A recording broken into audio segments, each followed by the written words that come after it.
নমস্কার, আমি শতদল ব্যানার্জি। আমরা থাকছি আপনাদের সাথে শুভ শারদীয়া দুর্গাপূজার এবছরের আগমনী গান নিয়ে। গানটি মুক্তি পাচ্ছে সঙ্গীতাঞ্জলি ইউটিউব চ্যানেল থেকে মহালয়ার ঠিক আগে। গানটিতে কথা ও সুরারোপ করেছেন বিশিষ্ট সঙ্গীতশিল্পী শ্রী গোসাই চাঁদ ব্যানার্জি।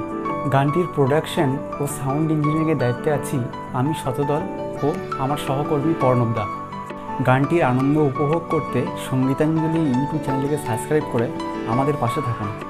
গানটি আপনারা সমস্ত অডিও স্ট্রিমিং প্ল্যাটফর্মে অ্যাভেলেবেল পেয়ে যাবেন। তবে দেরি কেন? সঙ্গীতাঞ্জলি ইউটিউব চ্যানেলটিকে সাবস্ক্রাইব করে আমাদের পাশে থাকুন এবং আমাদের সদস্য হয়ে যান। ধন্যবাদ।